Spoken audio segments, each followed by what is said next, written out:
Hey, what's up guys, it's Mike. I'm gonna make a quick video talking about one super important tip for fat loss, for getting six-pack abs. Let's say you're working out 5 days a week, you're doing 6 days a week, you're eating 5 meals a day, and you're eating pretty clean. And you know, you're pretty much doing everything that you're supposed to do, and you're gaining muscle, but the one challenge that you're running into right now is you're plateauing. You got some good results, you dropped a little bit of fat, and you build a good amount of muscle, but now you plateaued. You're kind of what I refer to as almost like an off-season type of bodybuilder, but really it's just a guy that has muscles, but not a lot of definition, and definitely no abs. So at this point, what do? I was talking to a buddy of mine, and this is what triggered me into making this video, because a good buddy of mine was talking about how he's gonna start doing two a days and 3 a days. And what those are is basically working out twice a day, and he was talking about, because he's been doing 2 a days, now he wants to do 3 a days, working out 3 times a day. Now I know what you guys are thinking, oh shit, that's too much, that's overworking. Yes, but before you jump to conclusions, what he was talking about was doing one of the sessions being workouts, one of the sessions being cardio, and then maybe another cardio session, right? Cardio at lunch and cardio like after work. I've known guys that do that, but those, you're talking about like full-time bodybuilders. And here's what I'm getting at. So can you do that to get in shape? Yeah, but you're not gonna have a life because you're not gonna be able to keep it up. And that's kind of like the conversation that me and him were having. I was telling him, look, you can't maintain that. Even if you did do that for, you know, let's say a month and got to okay shape, you won't be able to maintain it. You'll just get out of shape again. Once you start working out once a day, your body will just get out of shape because it took 3 times of training a day to get there. So what I told him though is, because he's running into plateaus. So what I told him was, what you need to do is focus more on your diet, because he's working out, he's building muscle, and he's getting stronger, but his diet is off. Now, basically, he's been telling me that he's been eating really clean. You know, he's cutting out a lot of the carbs. He only eats carbs to basically fill up his glycogen, and besides that, you know, he has protein and veggies in every meal. So the subject I want to talk to you about is, what do you do from there? If you're doing everything right, what do you do from there to break the plateau, like my buddy's running into? So this is what you need to do. For us guys that work out, pretty much any time that we go hungry, we tell ourselves most of the time, man, we're going to a catabolic stage in our body, basically where our body is burning muscle. And for you guys that have been working out for a little while, you pretty much know what I'm talking about. And for you new guys that are watching this, basically catabolic is basically where your body starts breaking down muscle for energy. And it's a very, very common thing in bodybuilding and just working out in general, that you want to keep your body in anabolic stage, right? To where your body is building muscle. Because anytime where it goes in catabolic, your body is breaking down muscle for fuel. The common misconception is, anytime that we're hungry, oh crap man, we need to get some food into us right now, because every single second that goes by, my body is breaking down my muscle for fuel. Now, there's some truth in that, but I need to go ahead and explain that to you guys right now. When it comes to catabolic, it doesn't mean that the moment you're hungry, your body goes into catabolic stage. What that really is anytime that your body needs a lot of fuel very quickly, because you're doing something very, very active. You know, let's say for example, you're working out and you're starving. You didn't eat before you work out, and then now you're 30 minutes into your workout and you're starving, and you continue to exercise with all the intensity you can. Well, at that point, your body will go into catabolic stage to break down your muscle. But what most people though, what happens is they'll be sitting at their desk in school in front of a computer doing something that's not very active, and then they go hungry. Then in their mind, they're going, oh crap, I need to go ahead and eat right away. But you know what though? If you go ahead and eat right away, it doesn't allow your body a chance to burn fat. Think about it. If you don't ever go hungry throughout the day, when does your body actually burn fat? You're working out, right? But then you eat right after, so your body doesn't have that much time to burn fat. You may burn some extra calories doing your workout, but that's it.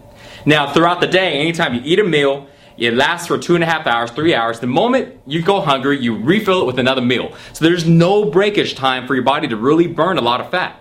And you're not being very active, you're just doing regular things throughout the day like most people. But then when you go to sleep, you take you take all these supplements before you go to bed. So then if you sleep for, let's say 6.5 hours, 7 hours, about 3.5 of your hours of your sleep, you still have food in your stomach.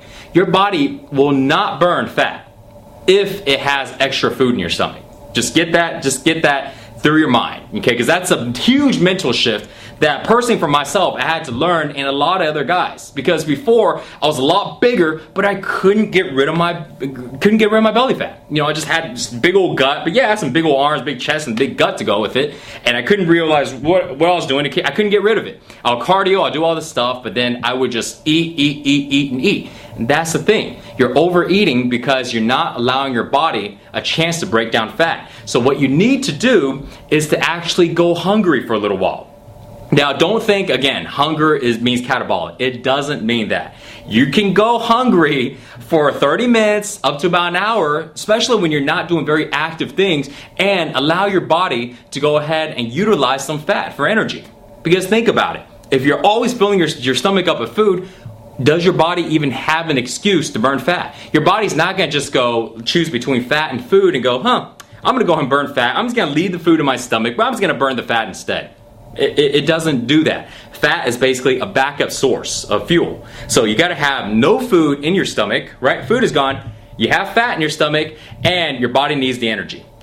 When does it break down muscle? When your body needs a lot of energy. What does that mean? Your heart rate is going through the roof. Your heart rate's pounding. You're doing something very active, and your body can't break down this fat because it needs to break down something faster. Automatically your body will break down muscle instead, because fat is denser and it's harder to break it down. So your body will go to muscle to break it down. Only if, here's a tip, listen to this guys, only if your heart rate is high enough. If you're not very active, your body will not break down muscle. Okay, listen to me. If you're not active, your body will not break down muscle. Even if you're hungry, your body will utilize the fat. It will only break it down if you're very, very active. How do you know when you're active? For everybody is different. Gauge it on your heart rate. When your heart rate is high enough to where you can't catch your breath to talk, to carry in a conversation, that means it's too high. And at that point, if you're starving, and you don't have, and you're that active, then you need to get some food and you need to get some type of calories to maintain, to stay, in an anabolic stage. But if you're not, you need to just let yourself go hungry for about 45 minutes to about an hour. Okay? A good general key would be stay hungry for about an hour after you eat your meals. So you eat your meals, 2.5 hours you're hungry, 2 hours you're hungry, go hungry for another hour, and then eat another meal. This way you give yourself a chance throughout the day to burn some extra calories, and more importantly, to let your body utilize that fat. Okay? This is probably, you may think this is just any random tip, but guys, if you are running into troubles and losing fat and you're wondering what you're doing wrong, you're trying to do everything else seems to be in line, this is it. This is pretty much the main thing that you would want to focus on. And even for guys that are starting off, because there's a huge misconception that just because you're hungry, your body is eating itself. It's not, okay? It's only going to be breaking down fat, all right? So I hope this tip helps you out. It did huge for me, and so for many, many guys I know. And this is pretty much how you can get away from the whole big, the bodybuilder syndrome of, oh my God, I'm shrinking, because I'm, 200 pounds and I'm shrinking. No, that's not going to happen, okay? I used to have the same thing back in the days, and I know a lot of my good buddies that are still not very lean that run into the same problem, okay? You're not going to just shrink like that, okay? Go hungry a little bit and give your body a chance to break down fat. Thanks for watching, guys. If you really want to figure out how to get ripped, how to get six-pack abs, check out sixpackshortcuts.com. See you guys next time. Peace.